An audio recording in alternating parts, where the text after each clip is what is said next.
Bonsoir à toutes et à tous. Nous consacrerons la dernière partie de cette émission à vos questions SMS, Internet et réseaux sociaux. C'est de toute évidence le deuxième épisode du ras-le-bol fiscal qui commence. Le président Hollande a réaffirmé hier que les impôts n'augmenteront pas d'ici la fin du quinquennat. Ce sera évidemment impossible en ce qui concerne les impôts locaux. Les dotations de l'État baissent et même avec de la bonne volonté, les collectivités locales ne pourront pas amortir totalement le choc toutes seules. Nous avons intitulé cette émission « Impôts locaux, vous n'y couperez pas ». Et voici les invités qui ont accepté de participer à ce C'est dans l'air en direct. Christine Cardellan est journaliste, directrice de la rédaction de l'Expansion. Vous retrouvez aussi dans l'Express qui titre cette semaine « Impôts, la grande révolte ». Vous venez par ailleurs de publier chez Robert Laffont Alexis ou la vie aventureuse du comte de Tocqueville. Marc Fiorentino est spécialiste des marchés financiers, associé au site monfinancier.com. Votre dernier livre, Faites sauter la banque, est lui publié chez Stock. Vincent Drezet est secrétaire général du syndicat national solidaire finances publiques. Rappelons qu'il s'agit de la première force syndicale de la direction générale des finances publiques. Vous êtes l'auteur d'une société sans impôts. Je précise que c'est avec un point d'interrogation. Aux éditions, oui, aux éditions des Liens qui libèrent. Enfin, Stéphane Baudet est président de l'association des maires de l'Île-de-France. Vous êtes vous-même maire UMP de Courcouronnes dans le département de l'Essonne. Peut-être une première question, Christine Cardellan. Est-ce que la pression fiscale française est vraiment, on va dire, hors norme ? Oui, je crois qu'on peut dire qu'elle est hors norme, puisque les prélèvements obligatoires sont de 46% en France, je crois. Les seules personnes qui nous battent, enfin le seul pays qui nous bat, c'est le Danemark. Oui. Et sinon, tous les pays de l'OCDE sont dans des prélèvements beaucoup plus faibles, 34% en moyenne. Donc on est vraiment très au-dessus de tout le monde. Ça peut expliquer beaucoup de choses. Bah oui, comment expliquez-vous cette différence de 10 points si elle est avec voilà, nos voisins ? Ce sont les charges sur les entreprises et puis les impôts sur les ménages. Je crois que ça s'est fait peu à peu, si vous voulez. Il y a un siècle, la France n'était pas plus imposée que les autres pays, et puis ça s'est fait peu à peu. Marc Fiorentino ? Il faut savoir qu'on a une progression, et là il faut d'entrée sortir du débat politique, puisque là on a eu... On fera de tout, de la technique, de l'explication, du local. On a eu une hausse des impôts qui a été forte avec le gouvernement Sarkozy, enfin avec Fillon, puis aujourd'hui effectivement une explosion. On est passé de 43,9 quand même en 2011 à 46,1 à peu près en 2014, donc ce sont des chiffres. Il faut bien se rendre compte qu'on parle de chiffres qui sont des chiffres absolument faramineux. Quand on fait, alors il y a un indice qui était publié par le journal Forbes, qui s'appelait le Tax Misery Index, l'indice de la misère fiscale. Et il faut savoir que sur l'indice de la misère fiscale, qui est un indice comme un autre, mais qui prend la somme de tous les taux d'imposition de tous les impôts. C'est-à-dire qu'on met côte à côte la TVA, l'impôt sur le revenu, l'impôt sur les sociétés, les cotisations. On pourrait appeler la vraie facture, en quelque sorte. Oui et non. Ah bon. Je dirais, ça donne une bonne indication de l'ensemble des taux d'imposition, y compris les cotisations sociales. C'est d'ailleurs ce qu'on appelle les prélèvements, les prélèvements fiscaux. Eh bien, on est à 170 si on accumulait tous les taux. Pour vous donner une idée, les États-Unis sont à 110. Si vous voulez, on prend par exemple 52% pour l'impôt sur le revenu, la tranche maximale, ou 45, ça fait 45. Vous prenez 30 pour l'impôt sur... Donc vous cumulez tout ça, on était à 170. Pour vous donner une idée, les États-Unis sont à 110, l'Allemagne à 105 et le Qatar à 20. Alors, j'entends bien. Avant que Forbes réussisse à me faire pleurer sur la situation des plus favorisés, il faudra un peu de temps. Mais ce qu'il faut retenir dans cette idée-là, c'est quoi? C'est pour tout le monde. Non, quand vous dites les plus favorisés, non, enfin, c'est pas du tout. Là, on a pris la tranche supérieure. Mais bien évidemment, on est à 170 si on prend toutes les tranches supérieures. Mais globalement, si vous prenez la moyenne, on est largement au-dessus de la plupart des pays. Est-ce que, comme Christine Cardellan, vous nous dites oui, en France, on est dans une situation hors norme? Hors norme. Et il faut quand même le dire. C'est-à-dire moi, ce qui m'amuse, c'est qu'on est en train de se dire, le gouvernement a fait une avancée extraordinaire, il dit qu'il ne va pas augmenter les impôts. Mais il faut se rendre compte qu'on est à des niveaux d'imposition qui sont des niveaux d'imposition de massacre fiscal. On est à des niveaux complètement délirants. On a passé le cap de l'insoutenable, il faut le dire. Alors les Français... Mais c'est quoi, excusez-moi, qu'est-ce qui est délirant et c'est quoi le cap de l'insoutenable? Il faut fixer les variables, si je peux dire. Alors, le cap de l'insoutenable, il est défini d'abord par... Moi, je pense que psychologiquement, à 40%, il y a une sorte de premier plafond... Il n'y a pas de chiffre. Déjà, bah oui, mais alors vous ne pouvez pas me dire c'est l'insoutenable. Non, mais ce que je veux dire, c'est qu'il n'y a pas un chiffre absolu. Il y a une comparaison par rapport à d'autres pays. Et puis, finalement, c'est ce que vous dites, c'est intéressant parce que c'est exactement ce que disent les gouvernements successifs. C'est-à-dire, on pousse parce qu'on ne connaît pas le chiffre à partir duquel les gens vont être dans un tel état de ras-le-bol qu'ils vont arrêter de consommer. Mais maintenant, on le sait. On a passé la ligne rouge. Les entreprises n'investissent pas, les ménages ne consomment pas, Et puis aujourd'hui, on a soit un exil fiscal, mais qui est marginal, on va peut-être en parler. Oui, dans le dossier de l'Express que vous avez supervisé, alors, il y a quelque chose qui m'a beaucoup frappé, c'est qu'apparemment, on dit qu'il y a plus tant d'exil fiscal, mais qu'il y a de la dissimulation en France aujourd'hui. C'est-à-dire que Il y a deux formes. À mon avis, il y a un exil fiscal intérieur, c'est-à-dire c'est exactement l'expression employée. Alors, je pense que ce n'est pas de la dissimulation. Il y a même une autre forme pire d'exil fiscal, c'est le fait de moins se battre pour gagner plus d'argent. Oui. C'est le cas de certaines entreprises et le cas de gens qui ont le potentiel. Et c'est ceux qui peuvent créer des emplois, de gagner plus d'argent en se disant, finalement, 50 000 euros de plus, qu'est-ce que ça va me rapporter en net ? Pas grand-chose, donc je travaille 3 heures de moins. Vincent Drezet, ça fait 5 minutes qu'on explique que vous poussez quand même le bouchon beaucoup trop loin. Même si vous n'êtes pas responsable, puisque vous ne faites qu'appliquer tout simplement les différentes lois de finances et les différentes politiques qui ont été menées dans notre pays depuis des années. Non, mais il faut repartir de la notion de prélèvement obligatoire qui a été avancée, avant de savoir si c'est trop peu, etc. Déjà savoir de quoi on parle, parce que, y compris, il y a des raisons qui expliquent ça. Les raisons, c'est qu'on a un système de sécurité sociale en France qui explique plus de la moitié des prélèvements obligatoires. Donc, partant de 46, on arrive en 23% de recettes sociales, un peu plus même, et donc l'autre moitié, ce sont les impôts d'État, les impôts locaux. Donc vous dites 50% de nos impôts, c'est la Sécu, c'est notre système social. C'est le système social, un peu plus de 50%. La proportion se retrouve dans les dépenses publiques. C'est fondamental de comprendre ça, quoi qu'on en pense, parce que ça explique que sur les retraites, les dépenses d'assurance maladie, le chômage, eh bien, ce sont les premières dépenses publiques en France. Ce qui veut dire par ailleurs, c'est fondamental, mais vous remarquerez que on le met de plus en plus en cause. C'est-à-dire que c'est quand on attaque la durée de l'indemnisation chômage, vous voyez ce que je veux dire? Ça veut donc bien dire que sans que tous les gens qui tiennent ces propos ou qui trouvent que c'est excessif soient définitivement tournés le dos à la solidarité, ils se disent qu'il y a un excès. Voilà, je vais vous le faire marquer. Moi, juste sur la photographie. Oui, bien sûr, pardon, je vous ai interrompu. Il faut juste dire que tout ce qui relève de la sécurité sociale représente un peu plus de la moitié des prélèvements obligatoires et des dépenses publiques. Pourquoi je dis ça? Parce que ça veut dire que si on prend les dépenses de l'État et des collectivités locales stricto sensu, on est dans la norme. La spécificité française, c'est la sécurité sociale. Alors, ce qui ne veut pas dire qu'aujourd'hui, tout va bien dans le meilleur des mondes. C'est pas ça le propos. Mais il faut comprendre ça, parce que quand on va chez le docteur qu'on se fait rembourser, eh bien, c'est une redistribution par les prélèvements obligatoires. Après, on a un système fiscal et social marqué par une grande complexité, une grande instabilité et une grande injustice. Et ça fait partie des éléments qui expliquent le ras-le-bol fiscal. Alors, pourquoi on en est là? Parce qu'historiquement, on a fait ce choix-là. Voilà. Il y a des raisons, notamment économiques. Lorsqu'il y a une crise, il n'y a pas de croissance. Mécaniquement, il y a une hausse du taux de prélèvement obligatoire et une hausse des dépenses publiques parce qu'il faut venir financer des dépenses sociales qui sont inscrites dans la sécurité sociale. Les départements financent le RSA. Et donc, mécaniquement, on a une hausse des dépenses publiques. Et puis, le fait de faire pression sur l'action publique de manière générale, sur l'investissement public, notamment je pense aux collectivités locales, n'alimente pas la machine économique. Il y a un cercle infernal. Ce qui est vrai, c'est qu'aujourd'hui, il y a une dégradation de l'action publique, une augmentation des impôts, et que ça alimente un ras-le-bol global qui a plusieurs dimensions, dont une dimension fiscale. Vous, que je crois honnête intellectuellement, je vous ferai jamais dire qu'on paye trop d'impôts en France? Moi, je pense qu'il y a des catégories qui payent trop d'impôts, effectivement. Oui. Il y a une mauvaise répartition de la charge fiscale et sociale, pour le faire court. Je vais prendre l'exemple des entreprises et des classes moyennes. Au niveau des entreprises, à l'évidence, et ça a été à peu près tous les travaux, je veux dire, un peu sérieux sur la question montrent que les PME payent trop d'impôts. On peut le dire, c'est pas tabou, c'est une réalité. Il y a une différenciation des taux réels d'imposition qui n'est pas comprise par les PME. Ce qui, pour le coup, peut les empêcher, effectivement, dans leur activité économique, de progresser. Et pour les classes moyennes, c'est à peu près pareil. Et qui incluez-vous dans les classes moyennes?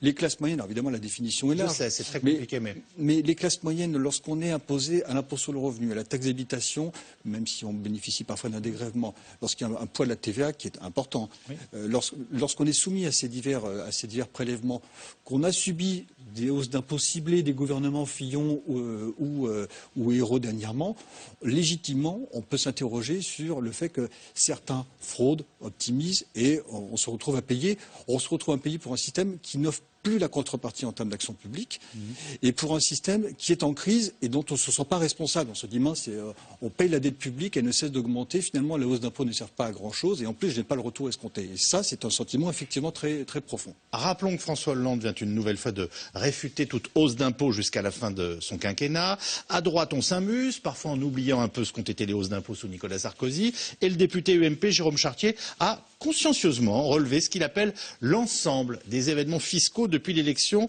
de 2012. Il arrive à une facture de 90 milliards. Où, comment, pourquoi? Explication de ce spécialiste de ces questions, par ailleurs, rappelons-le, proche de François Fillon. Sarah Sisman, Stéphane Lopez.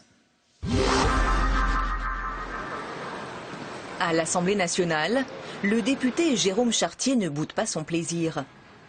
Depuis qu'il a publié hier une liste exhaustive des nouveaux impôts créés par François Hollande, ça répercute sur Twitter, c'est juste stupéfiant.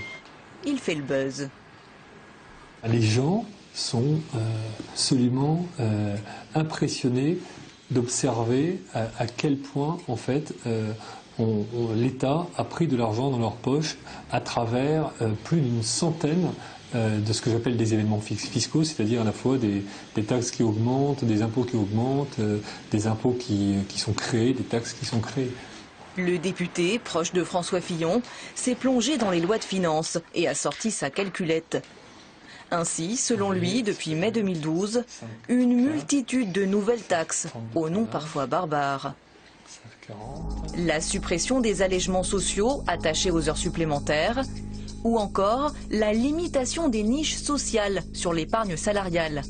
Au total, c'est 92,3 milliards d'euros de hausse d'impôts pour les ménages. De l'autre côté de la balance, 48 suppressions ou baisses d'impôts, comme par exemple la baisse de l'impôt sur le revenu pour les ménages modestes ou la réforme de l'imposition des plus-values immobilières, soit une baisse de 11,4 milliards d'euros. C'est un massacre fiscal parce que on ne l'a pas vu et on l'a ressenti. C'est terrible ce qui s'est passé depuis 30 mois. Depuis 30 mois, c'est en net, réel, c'est 80 milliards d'euros qui sont sortis de la poche des Français pour aller dans celle de l'État, sous diverses solutions, avec divers moyens. Et tout cela pour que les Français puissent ne pas le ressentir, puissent ne pas se mobiliser contre. Or, en vérité, ils l'ont ressorti dans leur vie quotidienne. Ils ont bien vu qu'ils avaient moins d'argent. Les ménages trinquent et les entreprises aussi. Il y a certes eu le crédit d'impôt compétitivité ou encore l'allègement des cotisations patronales, mais il y a surtout eu beaucoup de nouvelles hausses. Au final, les entreprises ont versé à l'État plus qu'elles n'ont reçu. Aujourd'hui, il manque 9 milliards. Ça veut dire que les entreprises n'ont pas de gain de compétitivité. Elles ont perdu 9 milliards. C'est 9 milliards de capacité d'investissement en moins. C'est 9 milliards pour pouvoir embaucher des Français. Au total, c'est donc une augmentation de 90 milliards d'euros d'impôts en 2 ans et demi. Pour arriver à ce résultat, le député a dû se livrer à un vrai travail de fourmi, compiler des centaines de données. Une opacité dénoncée par Jérôme Chartier, qui souhaite que dorénavant, l'ensemble des taxes et impôts soient affichés clairement lors de la présentation de la loi de finances. Alors, Jérôme Chartier est un opposant, mais il a une calculette qui fonctionne comme toutes les calculettes. Vous savez, ce qui me paraît le plus frappant dans ce qu'il nous dit, c'est cette notion de dissimulation et donc d'illisibilité. Et c'est pour ça qu'il dit qu'il faudrait que ça passe notamment par une loi de finances. Est-ce que vous êtes d'accord avec cet aspect de dissimulation? Est-ce que la complication, l'aspect non direct de tous ces prélèvements contribue, favorise finalement ce qu'on peut appeler de la dissimulation? Qu'en pensez-vous, Stéphane Baudet?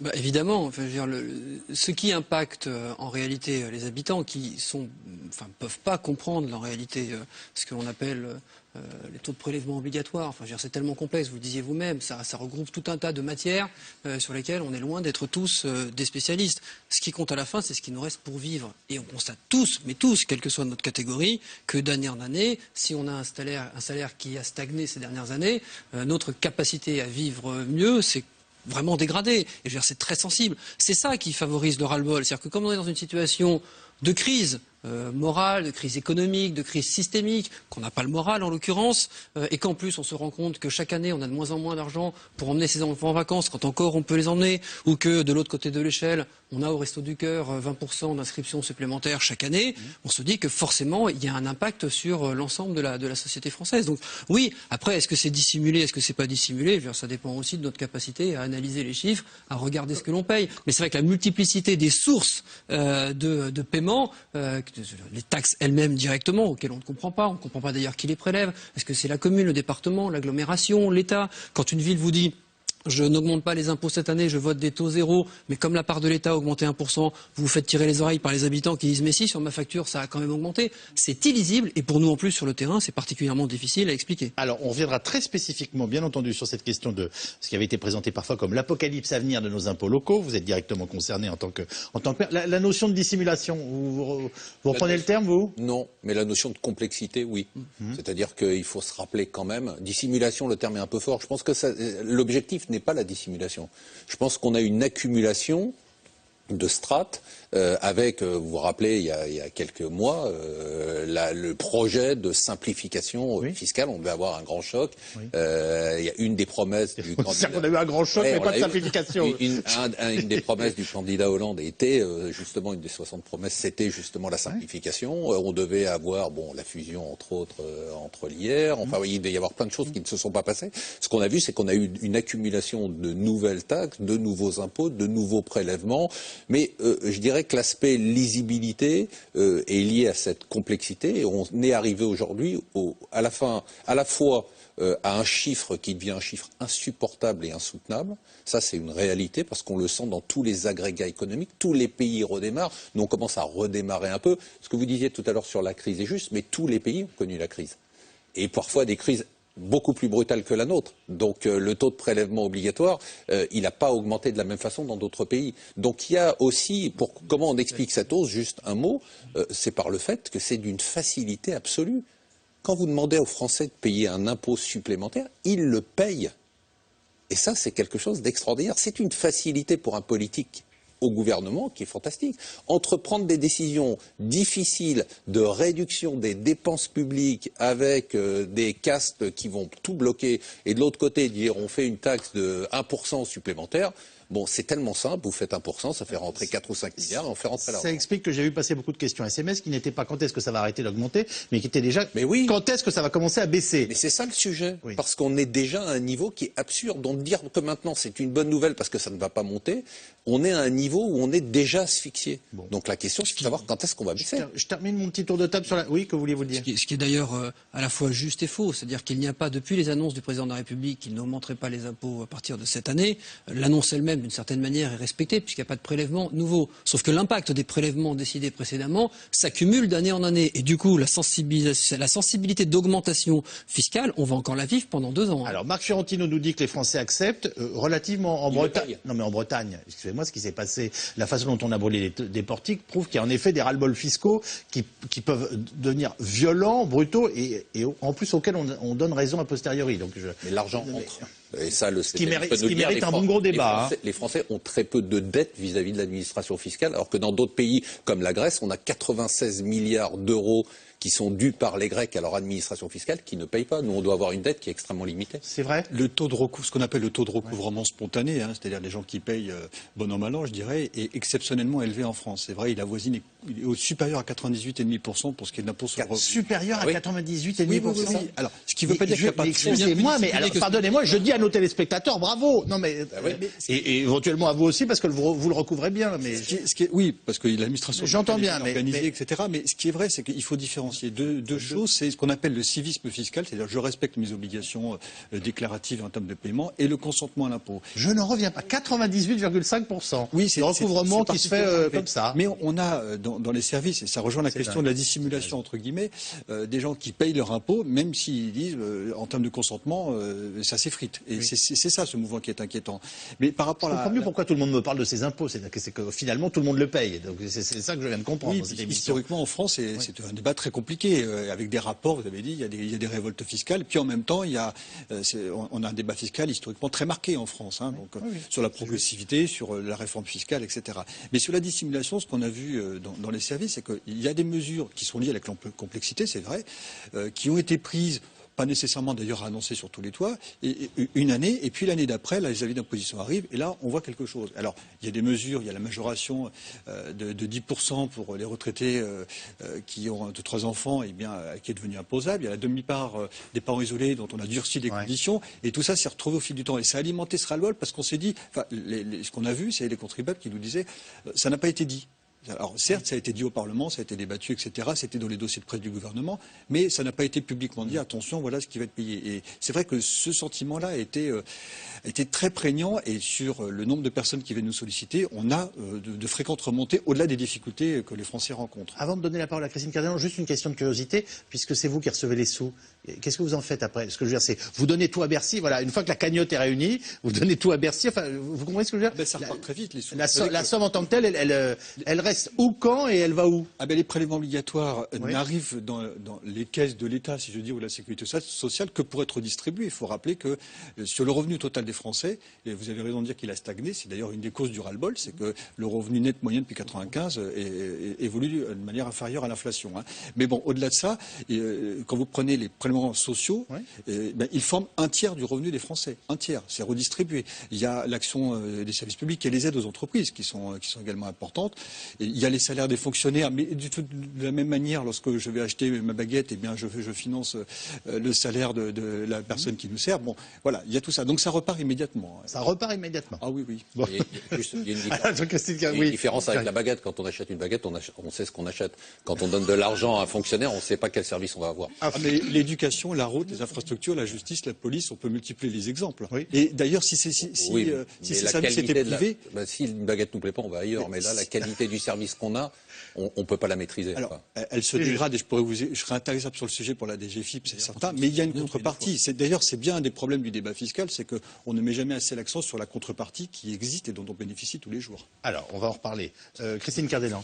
Alors, d'abord, la contestation, elle monte. C'est-à-dire que peut-être sur l'impôt sur le revenu, ça paye à 98 et des poussières, mais il y a par exemple en ce moment un mouvement qui s'appelle les libérés de la sécurité sociale, qui sont de plus en plus nombreux. C'est des milliers de gens. Ça m'a beaucoup surpris. Voilà, c'est des gens qui se réunissent dans plusieurs villes de France et qui se présentent en disant voilà, moi je dois 18 000, moi je dois 25 000, moi je dois 40 000, parce qu'ils ne veulent pas payer leur cotisation retraite et leur cotisation maladie.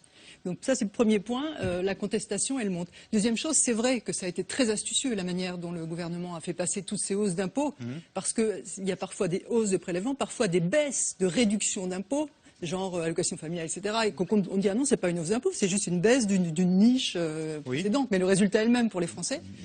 Donc, d'où le calcul de Chartier. D'où le calcul de Chartier. Absolument. Cela dit, justement, Chartier, il a une petite part de mauvaise foi quand même, parce que lui, ce qui compte, c'est... il dit, voilà, il y a une hausse d'impôt, mettons, de 5% de tel impôt, et il le compte sur l'année 2013, où il a démarré, sur 2014, sur 2015. Quand l'Express a fait le même, enfin, pas le même, on a fait un dossier cette semaine sur le sujet, nous, on arrive à 70 milliards de hausse d'impôt, dont la moitié était déjà sur le quinquennat Sarkozy. Nicolas Sarkozy. C'est-à-dire que, mais c'est vrai que le résultat, c'est le même, c'est une accumulation qui fait qu'aujourd'hui, il y a un ras-le-bol fiscal. Mais la mauvaise foi est de dire que c'est seulement Hollande. Cela dit, c'est son rôle. J'allais vous dire, c'est son rôle d'opposant d'essayer de faire le bilan pour dire avec nous, ça sera différent la prochaine fois. Faudra nous convaincre. Son travail est intéressant, non pas par le montant. Je suis assez d'accord parce que sur le montant, il est très difficile. Parce qu'il est vraiment. C'est essayer de traduire tout. C'est la liste. C'est pour ça que c'est un travail très intéressant. C'est les 100 lignes qui sont affligeantes parce qu'on s'en rend pas compte. C'est-à-dire qu'on s'aperçoit, j'ai lu ça et puis je me suis dit, bah tiens, ça et ça et ça et ça et c'est cette accumulation. Le chiffre au bout, exactement. C'est intéressant. Il y a 8 pages d'augmentation, il y a 2 pages de baisse quand on imprime le dossier. C'est marquant. Alors, j'ai pas pris ma question SMS, Pourquoi les socialistes préfèrent-ils plomber d'impôts notre économie plutôt que diminuer nettement les dépenses de l'État? Est-ce que vous venez de nous suggérer, en évoquant les hausses d'impôts sous Nicolas Sarkozy, que c'était kiff-kiff? C'était kiff-kiff. On ne peut pas mettre tout le monde essayons d'être après on décide pour qui on vote et pourquoi on le fait et ça induit l'acceptation des hausses d'impôts ou pas. Mais est-ce que c'est pas un peu facile de les mettre dos à dos? Il y a des proportions ou pas? Non, je dirais que c'était kiff-kiff, mais avec le prétexte sérieux, au moment de Nicolas Sarkozy, de la crise mondiale qui est arrivée. Et là, effectivement, il fallait faire quelque chose, et donc il fallait réinjecter de l'argent dans l'économie, et donc forcément prélever davantage d'impôts. Probablement. Tous les pays l'ont fait. Sauf qu'après, ils ont arrêté. Alors que nous, on continue. C'est contesté par des gens qui disent on a réinjecté de l'argent auprès de nos banques et est-ce qu'on devait le faire dans de pareilles proportions? Mais vous avez tout à fait raison. Une bonne partie des hausses d'impôts s'explique aussi par cette crise majeure à laquelle on a été confronté. Vous vouliez ajouter quelque chose? Oui, parce qu'on a réinjecté massivement de l'argent public. Ça a contribué d'ailleurs à la hausse de la dépense publique et de la dette publique. Une partie de la dette publique vient, en France comme dans d'autres pays de l'OCDE, du fait qu'on a injecté l'argent public pour essayer de soutenir l'activité économique, en tout cas officiellement, pour essayer de réinjecter des liquidités liquidités parce que le marché interbancaire a été paralysé à un moment donné. Enfin voilà, et tout ça a contribué objectivement à dégrader les comptes publics dans la plupart des pays de l'OCDE. Il faut rappeler aussi au passage, parce qu'on parle un peu de dette publique, on a parlé de crise également tout à l'heure. L'origine de la crise, alors on peut s'affronter là-dessus, mais c'est pas nécessairement le poids de la dette publique. Il faut rappeler la crise des subprimes, la façon dont c'est arrivé, la pression sur le pouvoir d'achat des Américains qui se sont endettés. Il faut rappeler que l'endettement privé est particulièrement élevé, il est même plus élevé en France dans les autres pays d'OCDE que l'endettement public, et que sur fond de déréglementation financière, il y a eu cette fameuse crise des subprimes qui s'est propagée parce que la déréglementation financière a fait en sorte qu'il y avait des titres pourris. Je ne veux pas vous faire mal, vous avez des impôts toxiques à Cour-Couronne? Non, j'en ai pas, mais enfin moi c'est un coup de bol alors. Je suis pas spécialiste, je suis pas un spécialiste, mais je sais pas si on peut comparer. J'ai des économistes autour de moi, ils vont me rassurer, si on peut comparer la dette privée de la dette publique. Hein. Par rapport au discours non, parce que c'est le même débat que celui de la dette des collectivités avec la dette de l'État. C'est-à-dire que nous, dans une collectivité, quand on emprunte pour construire un gymnase ou pour réparer une école. Moi, j'emprunte pas pour payer les taux de ma dette. Hein. Ou les intérêts de ma dette. Donc c'est pas tout à fait la même chose. La dette privée, c'est aussi de la dette à l'investissement, c'est de l'acquisition de patrimoine, c'est de l'acquisition de véhicules roulants, etc., etc. Donc je pense qu'il faut faire attention à ne pas comparer les deux. Il y a plusieurs dettes privées, il y a plusieurs dettes publiques aussi, puisqu'il y a une part d'investissement, puis une part parce que on n'arrive pas à couvrir les charges. Et il y a une part qui provient de la dette et de la crise, pardon. Donc il y a plusieurs dettes dans la dette publique. Marc Fiorentino. Il y a eu une accélération, c'est-à-dire qu'il y a eu une dégradation sous Sarkozy avec le gouvernement Fillon qui a été vraiment assez lourde, mais il y a eu une accélération. Dans les 2 dernières années, si on regarde l'accélération du taux des prélèvements obligatoires, il y a eu une accélération. C'est-à-dire qu'on a eu une augmentation qui est beaucoup plus forte sur les 2 dernières années. Je reviens aux préoccupations de nos téléspectateurs. Quand on accélère pour doubler une voiture, on n'est pas obligé de continuer d'accélérer. Vous voyez ce que je veux dire? On peut se rabattre une fois qu'on a. Mais nous, le problème, une fois qu'on a doublé, le problème, c'est de se rabattre. Voilà, mais le problème, c'est qu'on reste là. On est en train de nous dire, on va pas accélérer, on va rester à cette vitesse. Ouais. Mais cette vitesse est tellement élevée qu'elle est dramatique. Et je voudrais quand même revenir, parce qu'il faut comparer avec d'autres pays. On a des pays à côté de nous, on ne va pas toujours citer les mêmes, qui ont des modèles qui sont sociaux, qui sont quand même assez similaires aux nôtres. Je ne parle pas des États-Unis, je ne parle pas de l'Angleterre, où on peut dire le modèle anglo-saxon, qui peut être extrêmement brutal. Le modèle allemand, ce n'est pas un modèle d'une grande brutalité. Il y a quand même une habitude d'équilibre budgétaire. Il y a eu des périodes difficiles, mais la règle, et la crise ou pas crise, on est en déficit budgétaire depuis 40 ans. Et ça n'a pas attendu 2008. C'est-à-dire on a tiré en permanence avec des dépenses publiques qui étaient absolument délirantes. Et là où je suis tout à fait d'accord avec vous, un modèle social sur lequel un jour ou l'autre il va falloir prendre des décisions. C'est-à-dire que ce que vous êtes en train de dire, et vous avez raison, c'est qu'aujourd'hui on n'a pas les moyens de notre modèle social. Donc soit on continue à avoir les dépenses sociales qu'on a, et on aura une taxation qui sera complètement délirante comme celle qu'on a aujourd'hui, soit on modifie le modèle social. Vous venez d'utiliser les propos de Vincent de Rozay dans un sens qui n'était pas tout à fait le sien. Si ce n'est qu'il a eu l'honnêteté de nous rappeler que voilà, la moitié de nos impôts, c'est vrai que c'est une notion importante, c'est, on va dire au sens large, le social dans notre pays. Je crois pas que on aura des questions à se poser sur la structure du financement, donc nécessairement, également probablement sur la façon dont on gère la dépense publique. Il n'y a pas de tabou, même pour un syndicaliste de Bercy, à parler des dépenses publiques. Simplement, ce qu'on voit, c'est que la pression, on parlera peut-être de la Commission européenne, parce que ça a fait partie du débat, a accéléré la dégradation des comptes publics dans un certain nombre de pays, dont la France, la Grèce, le Portugal, etc. Et n'a pas résolu le problème. Et là, on est quand même dans cette impasse. Juste une chose, je termine avec mon dossier Chartier, parce que c'est quand même très intéressant ce qu'il a fait. On l'a dit, quand il nous dit ces hausses d'impôts, ça devrait faire partie de la loi de finances, pour que les choses soient plus claires. Oui, non, vous êtes d'accord? Enfin, ça doit être... Mais elles en font partie.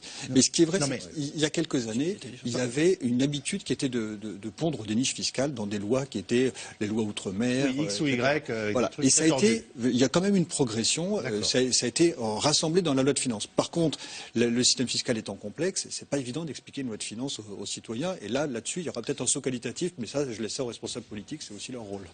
Et maintenant, les prédictions de Gilles Carrez, président de la Commission des finances à l'Assemblée nationale. Il avait annoncé une énorme hausse d'impôts locaux en 2016. C'est d'ailleurs ce qui va tout à fait arriver. En ce qui concerne dans sa bonne commune du Perreux, plus 6% cette année. Quand l'État baisse ses dotations aux collectivités locales, la pression fiscale se reporte-t-elle automatiquement sur les impôts locaux?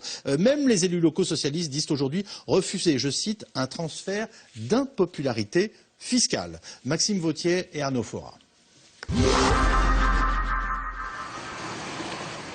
Peu avant 10 h ce matin, Michel Vernier, député socialiste, battait le pavé d'un pas décidé. Je ne sais pas du tout quelle heure il est là.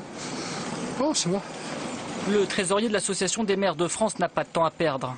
Il est attendu à Matignon et espère faire reculer le Premier ministre sur la baisse des dotations annoncées de l'État aux collectivités locales. Il faut que le Premier ministre comprenne qu'il faut qu'il continue à nous aider à l'investissement. Sinon, il y aura un effet sur l'emploi. Je l'ai dit, il y aura un effet sur la croissance. On évalue à 0,2, 0,3 points quand même.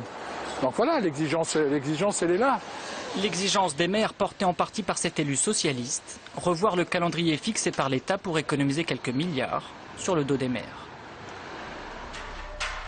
En 2015, l'État prévoit de réduire l'aide apportée de plus de 3 milliards d'euros. Pareil pour 2016, comme pour 2017. Sur les 3 prochaines années, ce seront donc plus de 11 milliards d'euros de moins dans les caisses des collectivités locales. Derrière les murs de Matignon, le Premier ministre a donc ce matin tendu l'oreille aux doléances de l'Association des maires, mais pas plus. Pour espérer mieux, les maires repasseront donc fin mai. En attendant, le discours pourrait se durcir quelque peu. Nous connaissons l'État, nous savons les contraintes du pays, nous savons qu'il faut réduire les déficits. Je rappelle qu'on réduit les déficits parce qu'il faut réduire la dette et que dans la dette publique, 80% de cette dette, des 2000 milliards, c'est l'État. Moins de 10% sont les collectivités locales et à peine 4% ce sont les communes. Donc il faut aussi demander à celles et ceux qui portent le plus la responsabilité d'assumer aussi le plus d'efforts. En attendant, les efforts, ce sont donc les citoyens qui vont devoir les fournir. Dans son bureau de l'Assemblée nationale, le président de la Commission des finances est formel. La baisse des dotations entraînera une explosion des impôts locaux, inévitable selon lui lorsque, comme dans sa commune du Perreux, on débute l'année 2015 avec un trou dans le budget de près d'1 million d'euros. Ce que je reproche à l'État, c'est peut-être moins de diminuer les dotations. Il le fait trop rapidement, mais je trouve qu'il a raison de le faire, mais il le fait beaucoup trop brutalement. Mais en même temps qu'il diminue les dotations, il impose des dépenses supplémentaires. Donc, dans notre comptabilité au Perreux, on a d'un côté 600 000 euros de moins de recettes, et il nous impose 400 000 euros de plus de dépenses sur la réforme des rythmes scolaires. Donc, on démarre l'année 2015 avec une impasse de 1 million.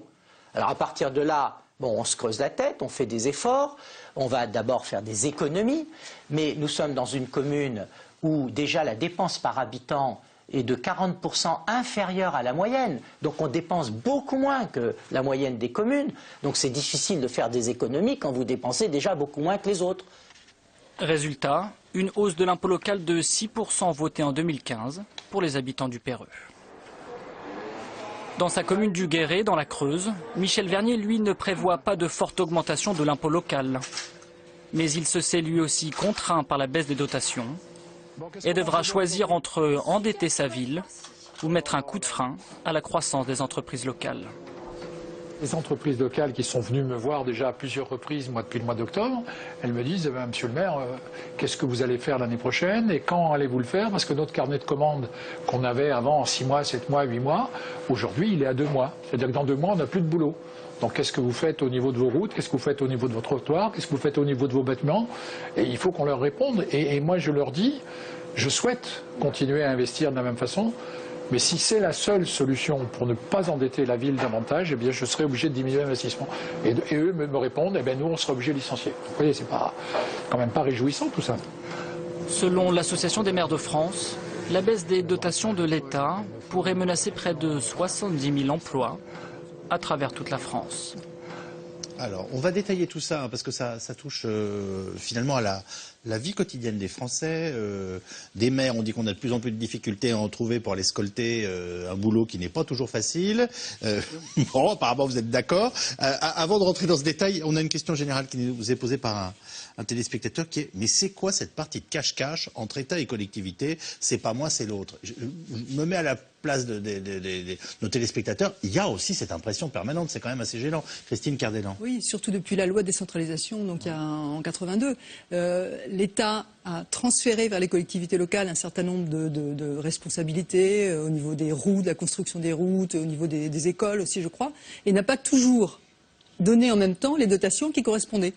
Donc l'État en a profité pour se débarrasser de quelques dépenses. Et puis lui, son budget est resté identique, ça veut dire qu'il a dépensé ailleurs. Oui. Et par contre, les collectivités, elles sont obligées d'assumer ces nouvelles dépenses qui se rajoutent donc à leur budget initial. Oui, parce que la démocratie, ça marche quand même avec les impôts, en tout cas en règle générale. En l'occurrence là, on a un soi-disant grand mouvement démocratique, mais sans le transfert d'impôts qui va avec. Exactement. Les résultats, alors bon, ça n'explique pas tout, mais les collectivités locales, depuis donc 82, ont embauché 410 000 personnes. 410 000 personnes, indépendamment de celles qui quand même ont été transférées de l'État vers les collectivités. Et ça, c'est monstrueux, parce que 1% de plus d'agents dans les collectivités, c'est 560 millions, je crois, supplémentaires de dépenses. Global en France. Et quand ces gens, alors je sais peut-être être un peu attaqué le maire de Courcoing, mais quand c'est un grand je n'en doute pas. Mais quand les gens travaillent 3% de moins que la moyenne des gens qui travaillent en France, alors je ne sais pas si c'est 3% de moins par rapport aux 35 heures ou par rapport au nombre d'heures réelles qui doit être un peu plus que ça, et bien là ça fait 1 milliard de dépenses en plus. C'est-à-dire que non seulement on a trop embauché dans les collectivités, mais en même temps, les gens qui travaillent dans les collectivités travaillent moins qu'ailleurs. Donc résultat, ça coûte très très cher. Alors, donc il y a une responsabilité de l'État, mais il y a aussi une responsabilité des collectivités elles-mêmes. On va essayer de voir un petit peu les responsabilités des uns et des autres. Comment vous faites le tri ? Bon, sur les responsabilités, elles peuvent être partagées, mais enfin, en même temps, comme on a transféré des compétences, il fallait bien mettre en face les hommes et les femmes qui allaient s'en occuper. Enfin, on est entre nous, vous êtes aussi des habitants dans vos communes. Si demain matin, votre maire vous explique qu'il n'y a plus d'ATSEM dans vos écoles maternelles, vous allez être les premiers à râler. Absolument. C'est ça la réalité. En revanche, on a assez souvent l'impression qu'il y a un peu beaucoup de monde qui travaille dans les jardins. Vous voyez ce que je veux dire ? Non, oui, bizarre. En même temps, avec des tondeuses qui sont peut-être pas toujours d'une extraordinaire efficacité. J'en sais rien. Non, j'en sais pas. Il y a des villes qui sont très propres, il y en a qui ne le sont pas tellement. D'accord. Donc ça dépend. C'est aussi le pouvoir politique local et c'est aussi la demande des habitants et la capacité des maires dans leur propre commune à faire que leur ville soit agréable à vivre, propre ou pas propre. Ça, c'est un choix. Sur la mienne, elle est très très propre. J'en suis très fier. Les habitants sont On est contents. en train de nous interroger gentiment sur ce qui n'empêche pas qu'il y ait de grosses difficultés liées à ces transferts qu'on va détailler, mais on se dit qu'il y a aussi évidemment forcément une sorte d'électoralisme qui est lié tout simplement aux employés municipaux. Non, alors ça, je vais vous dire, ça, je pense qu'il faut arrêter. Les emplois sociaux dans les collectivités, il n'y en a pas 50. Il y a éventuellement les animateurs dans les écoles, et il y a éventuellement la restauration et les ménages. Sur le reste, on a des fonctionnaires qui sont sur des grilles administratives, on ne recrute pas forcément n'importe qui, on ne les paye pas n'importe comment et on est particulièrement encadré. Je pense qu'il faut arrêter avec le mythe, on engagerait juste pour faire plaisir aux uns et aux autres. Si je prends le seul exemple de ma commune, au passage, j'ai 20% d'emplois temps plein dans moins en 5 ans. Donc les efforts, les maires ont commencé à les faire quand même. D'ailleurs, quand vous évoquez le nombre de fonctionnaires, à vous énerver, non, pas encore.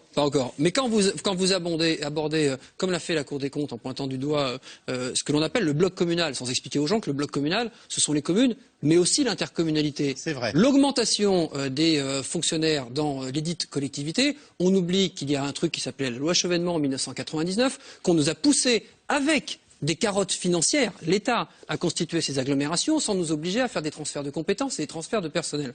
Donc on est un tout petit peu schizophrène dans cette affaire. L'État nous a poussé à recruter. Donc on n'est pas tout seul. Je crois qu'il faut être capable de le rappeler. Les impôts vont augmenter de combien à Courcouronnes cette année ? Aucun, zéro. J'ai augmenté 3 fois les impôts en 14 ans de mandat. Donc chacun va avoir ses solutions pour essayer de s'en sortir. Et là où je rejoins, l'année prochaine ? Pour l'instant pas, mais le sujet pour moi ne va pas se poser comme cela. Les augmentations d'impôts locaux, il y en aura. Et d'ailleurs, la déclaration, je ne sais plus quel socialiste vous évoquiez tout à l'heure, sur le ras-le-bol fiscal, que d'une certaine manière l'État nous déconcentre, c'est ça. C'est-à-dire que la solution, c'est on ne veut pas de transfert d'impopularité fiscale. C'est exactement ça. C'est-à-dire qu'au lieu de faire les économies difficiles qu'il faudrait aller faire dans des grands ministères que d'aucuns avaient appelés des mammouths il y a quelques années, on nous renvoie à nous, avec justement cette espèce de schizophrénie qui consiste à nous filer de plus en plus de compétences, de plus en plus d'obligations d'agir sur le terrain, avec une clause de compétence générale par ailleurs, que nous, on doit utiliser. Parce que quand, par exemple, une commune comme la mienne construit des locaux pour les Restos du Cœur ou pour une épicerie sociale, ce qui n'est pas dans mes compétences, je veux bien qu'on vienne m'expliquer que je ne devrais pas le dépenser, par exemple. Donc on a des dépenses obligatoires sur le terrain sur lesquelles on s'adapte à la réalité de nos populations. Et de ce point de vue-là, d'ailleurs, il y a évidemment une inégalité de traitement d'une ville à l'autre, qu'elle soit riche ou pauvre. Monsieur le maire, est-ce que vous allez être obligé de prendre des mesures, on va dire, de réduction de fonctionnement des services publics de votre ville? C'est ça qui m'inquiète. C'est ça qui m'inquiète le plus. Aujourd'hui, et si oui, dites-nous concrètement qui Je vais pourrait vous donner se passer. des exemples, Voilà. je vais vous donner des exemples très concrets de ce qui va pouvoir se passer. Il y a évidemment la question de l'augmentation de la fiscalité. C'est le levier a priori le plus simple que on est quand même nombreux à vouloir éviter. Ça arrivera dans la plupart des cas, mais on veut l'éviter. Mais que vous n'éviterez pas. Mais en tout cas, pour l'instant, je réussis à l'éviter. On verra combien de temps on tient. Je vous le dis, le budget 2016 encore, le budget 2017, moi je ne sais pas le boucler à court couronne. L'AMF annonce quand même déjà la mise sous tutelle probable de 1000 communes en 2015. Il faut quand même en être conscient. Mais là où je suis très inquiet, vous parliez tout à l'heure de modèle social. C'est très intéressant la façon dont on rentre dans le débat du modèle social, parce qu'on y rentre systématiquement par le prisme de la sécurité sociale, par le prisme de la retraite. Mais on oublie que le modèle social à la française, il va beaucoup plus loin. Quand on râle, par exemple, sur l'augmentation d'un billet de train de la SNCF, on oublie que nous sommes des pays européens, ceux qui participent le moins au coût de notre propre transport. Si vous payez 100 € un billet de TGV, vous n'avez payé en réalité que 20% du prix réel de votre propre transport. Quand vous allez à la cantine et que vous payez la cantine de vos enfants, le Français en moyenne paye qu'un tiers de la cantine par le quotient familial.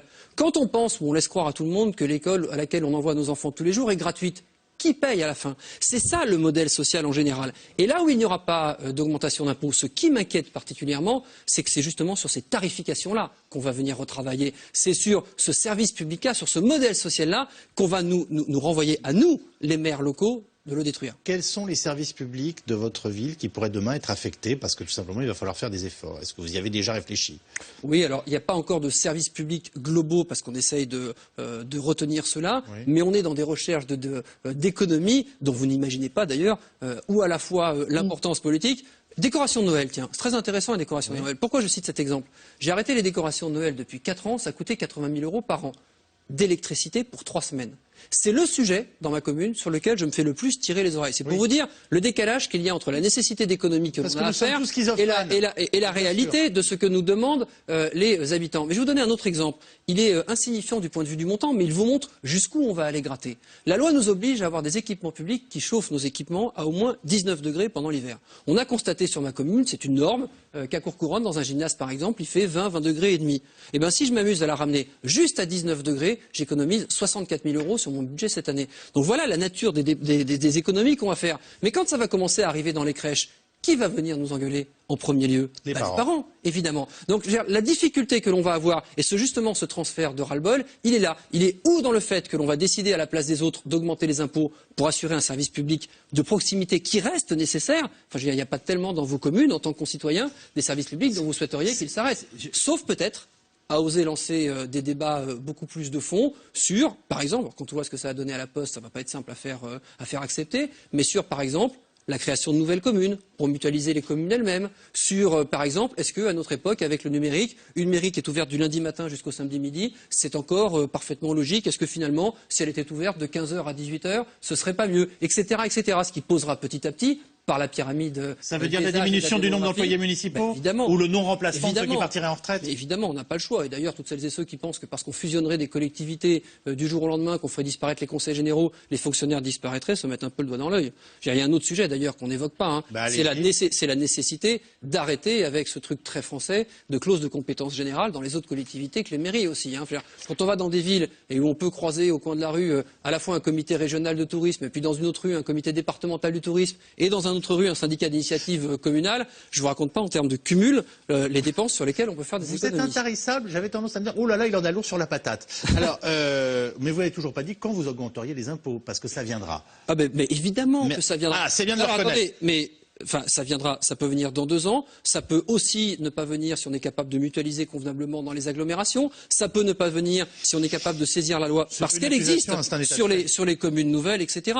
Mais de manière générale, dans les collectivités, ça va forcément arriver. Et maintenant, le coup de grâce de Bruxelles. Nous venons d'obtenir un nouveau délai de 2 ans pour repasser sous la barre des 3% de déficit, dont François Baroin rappelait d'ailleurs il y a quelques instants dans le précédent reportage qu'il était imputable à 80% à l'État. Le spectre des sanctions n'est pas levé et par ailleurs, il nous est demandé cette année 4 milliards d'économies supplémentaires. Comment? On ne le sait toujours pas. Margot Chouraki, Yvan Bastio. La France, une nouvelle fois sommée par Bruxelles de faire davantage d'économies. Et François Hollande, dans un entretien donné hier aux Parisiens, qui accepte finalement un nouveau tour de vis, tout du moins en apparence. Si Bruxelles demande 4 milliards de plus pour respecter nos engagements en matière de réduction des déficits publics, ils seront trouvés par des économies nouvelles. Je vais être clair sur ce point. Il n'y aura pas d'augmentation d'impôts pour les années 2015, 2016 et 2017. Si on le fait au milieu de l'année, ça ferait normalement un choc de 8 milliards sur l'année. Donc c'est extrêmement complexe, surtout quand on a déjà fait des économies depuis un certain nombre d'années. Il faut rappeler qu'aujourd'hui, la dépense publique progresse moins vite que dans les années 2000, et ça depuis maintenant 5 ans.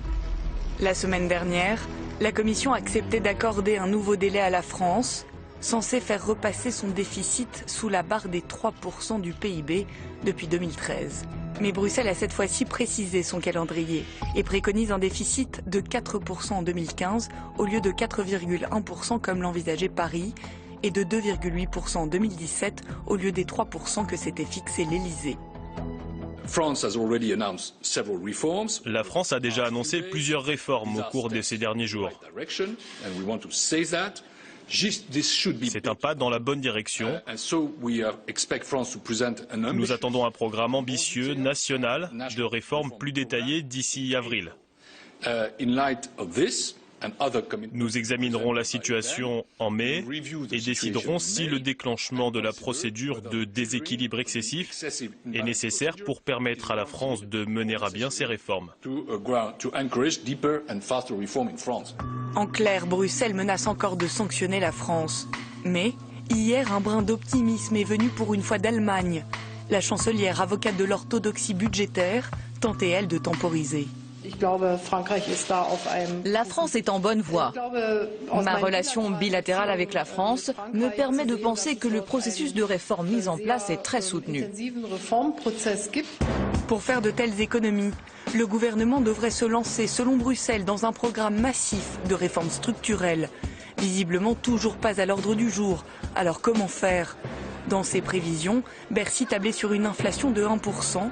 Hélas, elle est quasi nulle. Normalement, les prestations augmentent comme l'inflation, les salaires des fonctionnaires augmentent comme l'inflation, et c'est de dire on gèle.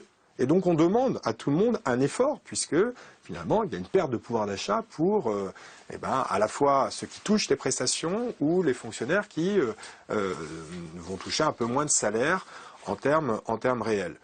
Sauf qu'avec une inflation nulle, ces efforts deviennent nuls aussi, puisque globalement, les économies qu'on comptait faire, que le gouvernement comptait faire, partent en fumée. Autre botte secrète de Michel Sapin, la régularisation des exilés fiscaux. Elle a rapporté près de 2 milliards d'euros en 2014. L'État espère en empocher autant cette année. Après les particuliers, ce sont les entreprises qui s'y mettent. Total, la plus grande d'entre elles, a ainsi annoncé vouloir rapatrier en France 9 filiales situées jusque-là dans des paradis fiscaux. Comment expliquer que François Hollande n'ait pas réussi à faire baisser le déficit à 3% comme promis, malgré les hausses d'impôts? Alors ça, je pense que c'est très présent dans l'esprit des Français, c'est de se dire qu'il y a quand même, on l'authentifie depuis le début de cette émission, des hausses d'impôts massives qui ont eu lieu, et que dans le même temps, on a l'impression que nos déficits et le sac qu'on traîne ne diminue pas. Et c'est d'autant plus surprenant qu'on sait qu'on emprunte à des taux qui n'ont jamais été aussi bas. C'est-à-dire que, en plus, avec l'inflation qui est complètement plate, ça permet de maintenir tout ça. Comment on explique ça, Marc Fiorentino? On le dit, on le répète. C'est une façon de dire où est passé l'argent. Oui, et c'est très intéressant ce qui a été dit par l'économiste tout à l'heure, c'est le rythme d'augmentation des dépenses publiques n'est pas aussi important qu'en 2000. C'est-à-dire que le fait que le rythme d'augmentation ne soit pas aussi important, c'est un problème. Et c'est pas de ça dont on parle. Non. Il faut qu'il diminue. Il faut que les dépenses publiques baissent. Donc on est aujourd'hui dans une problématique où si on n'a pas de réduction des dépenses publiques, c'est une équation qui est extrêmement simple, à 2 ou 3 inconnus, mais c'est quelque chose qu'on fait en 6e. C'est-à-dire on a des dépenses, on a des recettes, et puis il faut essayer d'équilibrer tout ça. On a quand même un problème, si, mais c'est pas beaucoup plus compliqué. Moi j'ai décroché des maths en 6e, donc vous prenez un mauvais exemple. Justement, en 6e, c'est pour ça que je suis resté en 6e, parce que justement je voulais que vous compreniez. Et oui, merci. Quand on voit la façon dont, je reprends toujours cet exemple, l'Allemagne qui est extrêmement clémente avec nous en ce moment, la façon dont l'Allemagne gère ça, le gère de façon extrêmement simple. Alors il faut dire une chose simplement par rapport à votre reportage, il n'y aura pas de sanctions. Si en 2017 on n'est pas à 3%, on leur donnera encore 2 ans. parce qu'on a de toute façon, il ne peut pas y avoir de sanctions contre la France et ils ne peuvent rien faire contre nous. Donc de toute façon, quand Hollande dit je n'augmenterai pas les impôts, il va filer le bébé aux communes, il va éventuellement se défausser à gauche et à droite de certaines dépenses qui ne seront plus dans son budget, et puis il va tenir. Il faut quand même rappeler un élément qui est essentiel, la conjoncture est meilleure. On bénéficie d'une triptyque extraordinaire, c'est la baisse de l'euro, la baisse du pétrole, les taux d'intérêt à zéro. Donc ça veut dire que globalement, on a gagné peu ou prou 0,4 à 0,5% de croissance en plus qu'on n'aurait pas dû avoir si on n'avait pas eu ces éléments-là. Donc ça veut dire que aujourd'hui, c'est l'incantation du gouvernement, c'est de se dire prions pour que la croissance soit supérieure et que ces 4 milliards, on les trouve par le différentiel de croissance, ce qui est possible. Vincent Drozet ? Oui, alors plusieurs éléments, et je vais partir de l'Allemagne, parce que tout à l'heure on en a un peu parlé, on n'a pas nécessairement les mêmes économies, ils sont assez exportateurs, et la demande française, justement, a permis aussi de tirer l'économie allemande. Et puis il n'y a pas la même démographie, je vais insister sur ce point-là, parce que ça rejoint la question du modèle social. On a un taux de natalité qui est parmi les plus élevés des pays européens, on a aussi des personnes âgées en nombre, et c'est une demande qui est adressée au modèle social. Vous parliez de crèche tout à l'heure, c'est le point clé. Et c'est intéressant de dire que puisqu'il faut des places en crèche, sauf à faire précisément comme en Allemagne, ne pas faire de crèche ni d'école maternelle. Parce que c'est aussi un choix. Comme ça, les femmes travaillent pas. Et comme ça, les femmes ne travaillent pas. Comme ça, les femmes ne travaillent pas. Puis avec une démographie qui est nettement moins favorable qu'à la France. Un peu caricatural. Un peu caricatural, mais pas faux. Mais historiquement, en tendance bien réelle. Et sur le taux de scolarisation des enfants de moins de 3 ans et de moins de 6 ans, la France, historiquement, scolarise beaucoup plus qu'en Allemagne par l'action publique. Si c'est pas par l'action publique, c'est par l'action privée et par des crèches privées, donc des prélèvements privés. Il faut aussi le dire. Donc c'est vrai que de ce point de vue-là, il y a des points de comparaison qu'on ne peut pas faire. Enfin, les économies allemandes et françaises ne sont pas nécessairement les mêmes.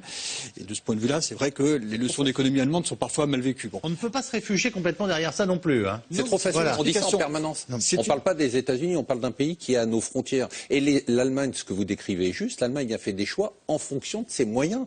C'est-à-dire que quand vous dites qu'ils ont fait des sacrifices, ils ont fait des sacrifices parce qu'il y a des moments où on ne peut pas se payer certains services et donc il faut être dans une cohérence. On est dans l'incohérence la plus totale, c'est-à-dire qu'on cherche à avoir un modèle qui est ce que vous décriviez tout à l'heure. On laisse Vincent Drozet terminer, puis je voudrais que Christine Cardellan prenne la parole. Pour marquer des différences qui expliquaient également un certain niveau de dépenses publiques auquel, en plus, historiquement, on est attaché. Simplement sur la dette, il y a plusieurs facteurs qui ont expliqué la dette. Il y a eu des allègements d'impôts importants pendant les années 2000, il faut le dire, ça a coûté parce que ça n'a pas lancé la machine économique. Il y a les taux d'intérêt, et puis il y a ce fameux PIB qui reste, puisqu'on est dans il n'y a pas de croissance, il n'y a pas d'inflation, ça pourrait permettre de résoudre une partie du problème, cette fameuse inflation. Et au-delà de ça, je voulais dire que les institutions internationales, notamment le FMI ou la Banque mondiale, l'OCDE également, sont en train de découvrir que la dépense publique joue un rôle économique positif. Je ne suis pas en train de dire qu'il faut laisser filer à 60-70% du PIB la dépense publique en France, mais c'est une leçon d'économie qui est assez intéressante de dire que ça joue un rôle économique positif et un point de dépense publique rapporte plus en croissance économique que ça ne coûte. Christine Cardellan, et on passe aux questions SMS. Oui, il n'y a pas que la France et l'Allemagne. Il y a des pays comme la Suède qui avaient 57% de dépenses publiques par rapport au PIB et qui ont réussi à descendre à 50%. Alors comment ils ont fait ? Sans remettre en cause énormément le modèle social, en le remettant en cause un peu, c'est-à-dire en payant un peu moins longtemps les chômeurs, etc. Enfin, tout un tas de petites méthodes qui ont permis de diminuer un peu le modèle social, mais de garder, disent-ils, l'essentiel. Mais ils l'ont fait par une réflexion collective importante. C'est-à-dire ils ont vraiment tout mis à plat et discuté et ils ont réussi à impulser des choses intéressantes. L'Allemagne, ça s'est fait plus progressivement. Mais la Suède nous ressemble davantage au sens où ils ont été obligés du jour au lendemain, parce qu'ils, comme nous, ils avaient dépassé le niveau possible, de réfléchir et de tailler là où il fallait tailler, sans simplement, comme le disait Marc tout à l'heure, diminuer le rythme de hausse. Mais cette fois-ci... En dévaluant ce qu'on ne peut pas faire. C'est vrai. Un mot de Stéphane Baudet et on passe au SMS. Il faut aussi être capable d'assumer, et comme je suis le seul élu autour de la table, je vais le faire encore plus facilement, la responsabilité aussi des politiques, quels qu'ils soient depuis des années, sur leur incapacité à vendre les réformes. Enfin, je veux dire, la question de la pédagogie et de l'accompagnement des réformes, quand je vois qu'on a des gens dans la rue pendant 1 an et demi, quand on passe seulement à la retraite de 60 à 62 ans, la difficulté aussi, ces petites décisions accumulées en Suède, on en prendrait une seule en France, ce serait la révolution. Donc on a aussi cette difficulté-là, et quand je dis la responsabilité des politiques, c'est pas seulement quand ils sont au pouvoir, parce qu'à la rigueur, ils régulent plus quand ils sont au pouvoir, mais quand ils sont en campagne électorale, la démagogie qu'on a entendue pendant la campagne électorale de la dernière présidentielle, que le président Hollande actuel a pris comme un boomerang très très vite, se retrouve aussi dans l'augmentation du déficit de ces derniers mois, de ces dernières années. Ça compte. Il y a une responsabilité politique aussi. On passe aux questions SMS. La fiscalité locale, aveugle, abusive, arbitraire, n'est même pas en débat dans les élections locales, nous dit un téléspectateur. C'est vrai ? Oui, alors, le débat local, oui, c'est vrai. Aujourd'hui, oui, c'est vrai. Enfin, oui. Le débat local aujourd'hui. Après, les adjectifs utilisés, on peut ne pas les utiliser, mais si on parle de l'élection départementale, qui pour l'instant n'intéresse pas forcément les Français, avec des candidats qui essayent de se débattre sur une campagne où on leur dit que les départements vont plus exister et qu'il faut se maintenir, où le nom d'un conseiller général unique passe à 4 personnes, ça s'appelle des conseillers départementaux. Enfin, oui, il n'y a pas que ce sujet-là qu'on n'aborde pas dans cette campagne. Hein, le FN présente des candidats partout, mais quel est leur programme sur la fiscalité des départements ? Vous avez entendu des éléments du programme du Front National ? Vous ne serez pas informé là-dessus ce soir. Les élections départementales se joueront-elles sur la fiscalité ou sur le rejet des partis qui ont gouverné ? Voilà. Vous voyez ? Je trouve que les deux se rejoignent. Parce que oui. si le consentement à l'impôt est fragilisé en France, c'est aussi parce qu'il y a une espèce de... Comment dire ? C'est pas seulement parce que la fiscalité est en hausse, c'est aussi parce qu'il y a une sorte de rebelle attitude. Les gens en ont assez d'obéir à des gens qui ne respectent pas. C'est-à-dire des gens, des politiques qui sont décrédibilisés, qui ne montrent pas l'exemple. Bon, je ne parle pas seulement de Jérôme Cahuzac en Suisse ou de Thévenoud avec sa phobie administrative, mais des gens qui ne font pas justement les efforts de réduction des dépenses publiques qu'on attend d'eux. Comment voulez-vous aller obéir à des gens qui ne sont pas capables de faire le ménage eux-mêmes ? Je suis assez d'accord, c'est très lié, c'est-à-dire que les gens payent les impôts à 98,5%, mais ils réagissent contre les impôts dans les urnes.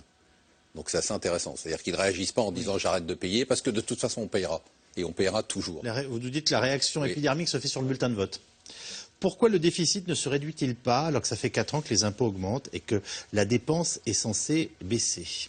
Parce qu'on n'adresse pas les vrais sujets, qui est le choix du modèle social et la réduction des dépenses publiques en fonction du choix du modèle social. C'est vrai qu'une grosse partie des dépenses, c'est la sécurité sociale. C'est vrai qu'on a un vieillissement de la population. C'est vrai qu'on fait des choix. Et c'est vrai qu'il faut, une fois pour toutes, avoir une sorte de contrat lors des élections avec la population, en leur donnant à choisir des modèles sociaux, mais en fonction des modèles sociaux, il va y avoir des sacrifices plus ou moins lourds à faire. Celui qu'on a actuellement ne peut plus fonctionner. Pourquoi il y a le système politique aussi, à mon avis, qui est plus en phase. Enfin, je veux dire, ouais, je pense que ça compte aussi. Enfin, le temps de durée du quinquennat n'est pas adapté. Le fait de pouvoir faire 2 quinquennats empêche le président, puisqu'il est toujours conditionné sur sa réélection, de prendre des décisions qu'il faudrait prendre. Enfin, il y a tout un tas d'éléments. Je suis stupéfait de la façon dont sur ce plateau depuis 2 ans, on met en cause en permanence, même maintenant, j'allais vous dire, c'est pas les institutions, mais le fonctionnement même de l'élection présidentielle et de la campagne qui dure 2 ans avant, 2 ans après, et où on fait des promesses inconsidérées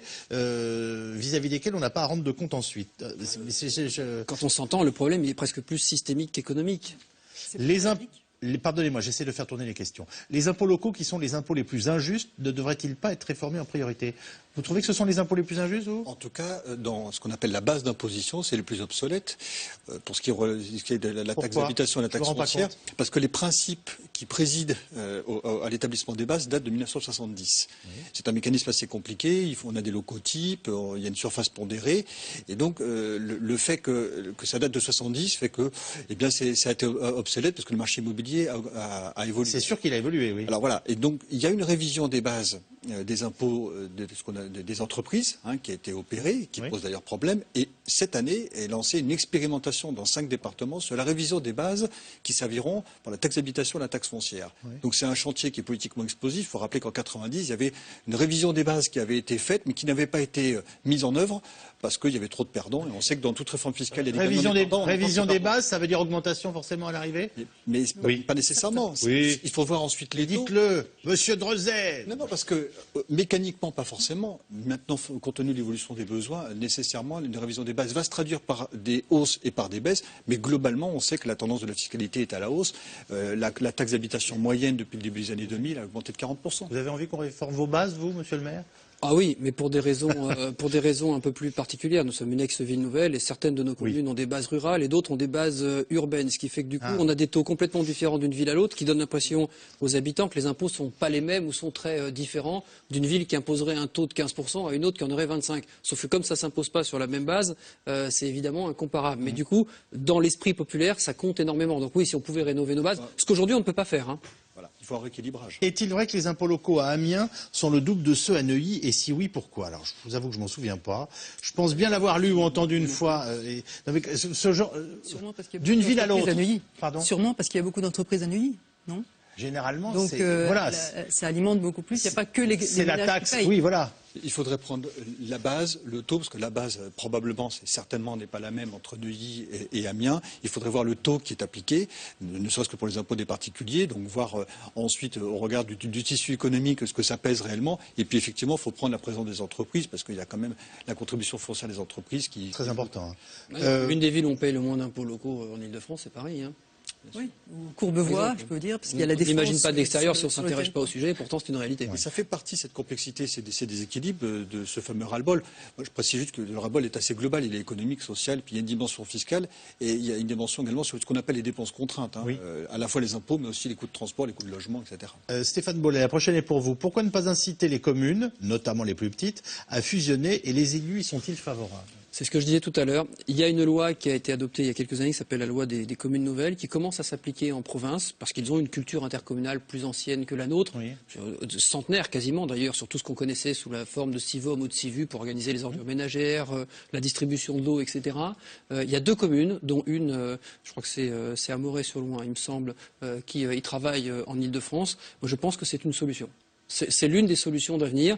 On a 36 700 communes. Les Français sont très attachés à leur clocher. Je pense qu'il va falloir trouver un moyen de respecter cet attachement tout en essayant de rapprocher des communes de taille moyenne entre elles. De toute façon, je pense qu'avec à la fois l'effet de la baisse des dotations, mais aussi la perte de pouvoir politique et de représentativité politique, on n'en a pas parlé, mais c'est important, dans les nouvelles grandes agglomérations, les maires y viendront assez naturellement finalement. Pourquoi le Parti socialiste ne s'attaque-t-il pas vraiment à la fraude et aux niches fiscales? Est-ce que vous en avez... Est-ce que c'est quelque chose que vous avez en perception? Ah oui, sur la fraude fiscale, c'est quelque chose sur lequel on est très sensible. C'est 60 à 80 milliards d'euros de manque à gagner pour le budget de l'État. C'est vrai que les exilés fiscaux rentrent au rythme, on le dit là? Alors, certains rentrent. 2 milliards? Parce que les banques suisses, notamment, qui voient se profiler la remise en cause du secret bancaire, les incitent à régulariser. Et puis, pour d'autres, malheureusement les plus gros, la gestion de la fraude est déjà restructurée. On va vers des paradis fiscaux plus exotiques. Ah oui, et c'est géré peut-être à distance de la Suisse, mais en tout cas, bon. Mais ce qui est vrai, c'est qu'il y a eu quand même un mouvement, parce qu'on parle beaucoup d'échanges automatiques d'informations. J'allais dire enfin, parce que ça fait longtemps que ça devrait être mis en œuvre, parce qu'on a des procédures de contrôle très nationales et une fraude internationale. La fraude fiscale, c'est quand même une vraie menace pour la démocratie, parce que quand l'argent vraiment dissimulé s'en va, ce sont en effet les classes moyennes qui le prennent en plein visage. On ne peut pas ne pas remarquer que l'extrême droite augmente dans notre pays. Enfin voilà, je pense que ce sont des choses qui sont liées. Hein. Le coût de la fraude fiscale, c'est à peu près le déficit budgétaire d'une année, pour le dire schématiquement. Donc il y a un vrai enjeu financier, mais également démocratique. Et les niches? Alors, les niches fiscales, c'est autre chose, c'est l'optimisation, c'est légal, oui. Mais ce qui est vrai, c'est que ça ajoute à la complexité. Il y a des déséquilibres parce que c'est utilisé notamment par ceux qui ont les moyens, et maintenant ça s'est vu. On n'arrête pas de dire qu'on pourrait en supprimer la moitié, dites franchement. Oui, c'est schématique, mais c'est schématique ou un peu vrai, voire beaucoup? Mais c'est sans doute même très vrai, mais il faudrait une revue des finances. Si on en supprimait la moitié, ça serait une augmentation d'impôts. Oui. Que dans la liste des 100 augmentations d'impôts, il y a eu des réductions ou des annulations de niches fiscales. Donc il faut savoir que toutes les niches fiscales, d'abord, ne sont pas totalement inutiles. Il faut juste les simplifier. Mais il y en a qui sont très importantes. Le crédit impôt recherche, c'est une augmentation d'impôts. Voilà. La traduction réelle, c'est celle-là. Mais si on veut rendre le système plus simple, plus lisible, il faudra nécessairement revoir le nombre de niches à la baisse. Alors après, on dégagera peut-être des ressources. Peut-être qu'il faut faire un peu de chirurgie fine. Il y a peut-être des niches qu'on peut maintenir, mais de rendre un peu plus efficaces. Mais objectivement, c'est un enjeu. Si on réduit les niches, que vont devenir les toutous? Alors, les collectivités... Vous avez raison, il y a des intérêts derrière les niches. Donc... Oui, c'est évident. Beaucoup, oui. Les collectivités territoriales sont en capacité de générer des recettes propres et de se gérer comme des entreprises. Pourquoi ne le font-elles pas? On peut présenter des choses comme ça? Non, les recettes propres d'une collectivité, je veux dire en dehors du foncier, c'est-à-dire de la construction, soit de zone d'activité, soit de logement, c'est-à-dire apporter des foyers fiscaux. Le reste de notre tarification, c'est la cantine et les services publics qui rapportent pas grand-chose au regard du budget. Et puis encore une fois, on n'a pas cette culture-là. On n'est pas là pour faire de l'activité commerciale. Les banques vont-elles payer pour le coût des emprunts toxiques qu'elles ont vendus sciemment? Sûrement pas, nous dit Christine Cardellan. Boum. Sûrement pas. Me confirme Marc Fiorentino. C'est vrai sujet pour les maires. Vrai sujet pour les maires, hein, oui. Et ça fait partie du mécontentement légitime de la population. Absolument. Voilà ce que nous pouvions vous dire donc ce soir sur cette question de nos impôts locaux. Merci infiniment à nos invités d'avoir participé à cette émission. Merci à vous de nous avoir suivis. Ce C'est dans l'air est ce soir rediffusé à 22h35. 22h35. Demain, c'est Caroline Vroux qui vous donne rendez-vous dès 17h45 pour une nouvelle émission en direct. Auparavant, Axel de Tarlet et son invité. Et je vous annonce que dimanche, dans C'est Politique, à 18h, c'est Rachida Dati qui sera l'invité de Caroline. Passez une très bonne soirée. À demain. Merci.